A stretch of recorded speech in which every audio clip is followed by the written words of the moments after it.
Salut la compagnie, c'est Jules Melon et aujourd'hui dans Impro Ciné Critique, à la sortie du cinéma dans la Melon Mobile, je vais vous parler d'une nouveauté sortie il y a une dizaine de jours en fait, que j'avais raté la première semaine, mais que je m'étais gardé au chaud comme ça, comme plat de résistance peut-être, un long métrage britannique intitulé The Chef, réalisé par un certain Philippe Barantini, dont je ne connais pas l'œuvre, si ce n'est que, même si je ne l'ai pas vu, il a fait auparavant un court-métrage du même nom, dont c'est ici l'adaptation. Et au casting, nous retrouvons dans le rôle principal Stephen Graham, qu'on a vu dans pas mal de films, assez variés d'ailleurs, il a une carrière assez versatile on va dire.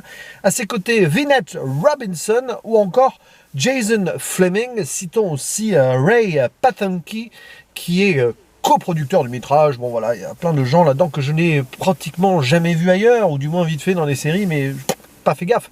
Et alors, ce film, si je l'ai vu en décalé comme ça, alors que j'avais le choix entre d'autres que je verrai peut-être plus tard cette année ou dans quelques jours, je ne sais pas encore. Bref, plutôt plus tard cette année je pense, parce que là le temps va me manquer ces prochains jours. Mais bon, petite parenthèse refermée, c'est que donc ce film The Chef m'a été chaudement recommandé par pas mal de connaissances cinéma. Je salue au passage Florent, Yannick, Louane N, puisqu'on a parlé ensemble ce matin de Presque en podcast, allez voir parce que ça c'est un film français qu'on vous conseille, mais aussi l'ami bonimenteur français qui a une chaîne YouTube, allez voir, qui parle de cinéma français, mais qui ici donc a dit allez voir ce métrage britannique qui raconte l'histoire de Andy Jones, qui est un chef de cuisine dans un restaurant à la mode, qui a quelque peu du succès à Londres, et ils sont tous très occupés, lui et ses employés, ses assistants, alors qu'on est le soir du Magic Friday, le vendredi avant Noël, et plus de réservations que prévues, enfin bon bref, c'est le coup de feu. Et alors, c'est pas la bonne soirée pour Andy, qui visiblement a des gros soucis personnels, visiblement familiaux. Voilà, donc il va être souvent au téléphone avec son fils ou son ex, bon, c'est pas trop, et qui va pas très bien moralement, mentalement, et qui n'est pas à ce qu'il fait, qui a pas forcément bien préparé la soirée, et il va être sous le feu des projecteurs. Tout va s'emballer en fait. Rien ne va lors de cette soirée. Son bras droit qui s'appelle Carly, joué par Vinette Robinson, hésite à rester donc ou accepter une offre de travail ailleurs plus lucrative. Il y en a qui sont à la bourre, qui font pas bien leur travail. Il y a celle qui s'occupe des serveurs, tout ça, qui est en conflit avec ceux qui sont derrière les fourneaux. Et en plus, voilà, bon bref, il y a plein de petits soucis autour également sur d'autres personnages qui sont plus ou moins exploités, on va y revenir. Et en plus, parmi les convives, enfin les convives non, ceux qui ont réservé ce soir, il y a son ennemi rival avec qui il travaillait et qui est devenu chef cuistot populaire à la télé. C'est un peu le Cyril Lignac britannique, qui s'appelle Alistair Skye, qui va un petit peu le tester sur place et lui demander des comptes en amenant avec lui une critique gastronomique. Donc c'est la pagaille. Bref, et je ne vais pas revenir sur tout, même si peut-être sur certains détails de ma critique ici, enfin de ma vidéo réaction, je serai amené à peut-être dire certaines choses. Voilà. Et donc, tout l'ensemble est tourné en temps réel pendant 1h30, en plan séquence. Évidemment, faux plan séquence, on voit des cuts évidents. Et c'est hyper intense à le temps, c'est entre drame, thriller, film presque d'action sur le feu, quoi. Et on ne respire pas durant ce métrage, évidemment c'est fait pour.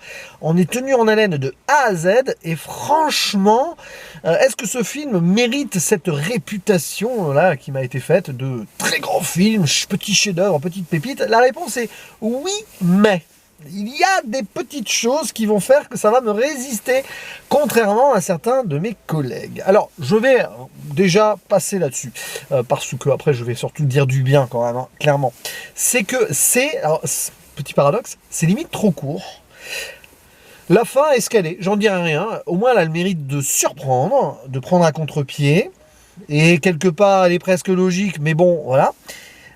Disons que je l'ai dit plus ou moins là en préambule, il y a tellement de personnages et tellement de choses qui gravitent autour du personnage principal, c'est que des fois on a des petites tentatives d'approfondissement sur machin chose et trucs, et après pouf, on les oublie, ils disparaissent pratiquement de l'intrigue, comme le commis à la boulangerie, enfin celle qui fait les pâtisseries derrière là, qui a un petit souci dès le début, on sent que puis hop, pouf, voilà, c'est terminé, on n'en parlera plus. Donc il y a des petites choses comme ça forcément, vous allez me dire, c'est normal. Hein.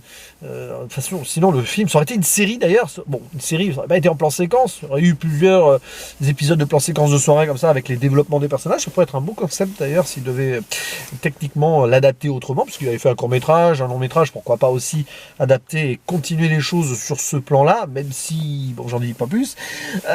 Voilà, donc on est un peu frustré. Moi, je suis un peu frustré en fait sur le destin de certains et de certaines.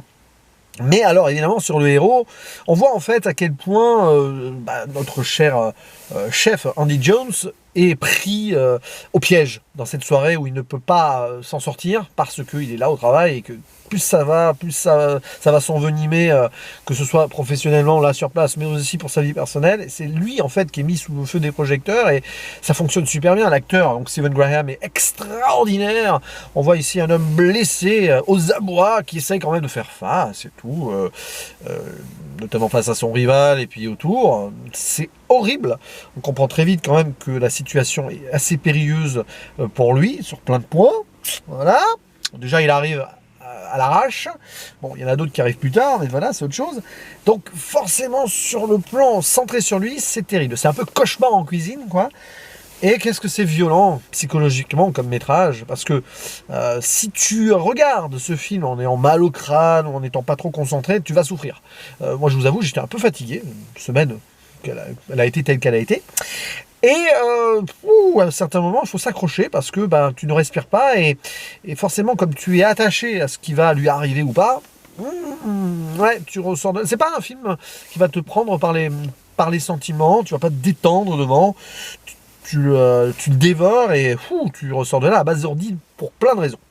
Donc, voilà, passer ces petits écueils, les plans séquences, on les voit, bon, les raccords, tout ça, ça aurait pu aller plus loin encore dans l'idée de la mise en scène, mais c'est brillant, et c'est des choses qui demandent des mises en place de folie, et franchement, c'est bien géré. Mais voilà, ça c'est les petits défauts, les petits bémols, c'est que ça va très vite, ça passe très vite, on aimerait en savoir, voilà, en voir plus peut-être, mais sur ce qu'on a, c'est quand même super bien abouti. Et on parle de Stephen Graham, mais actrice extraordinaire aussi dans le film, c'est Vinette Robinson, qui est donc l'assistante, clairement, c'est elle aussi qui est la deuxième chef, hein, si vous voulez, et qui elle aussi a sa descente aux enfers. Enfin, elle craque d'une certaine façon, parce qu'elle se demande, elle a ce dilemme, vais-je rester, vais-je pas rester, et vu ce qui se passe dans la soirée, on comprend sa décision. Voilà. Et puis tous les petits personnages, voilà, Camille, la française, alors je pense pas qu'ils aient pris une actrice francophone, mais bon, je sais pas, elle n'est pas là dans la liste des acteurs, actrices que j'ai sous les yeux. Il y a donc le petit marmiton commis à la pâtisserie, c'est très touchant, mais bon, c'est que le début du film.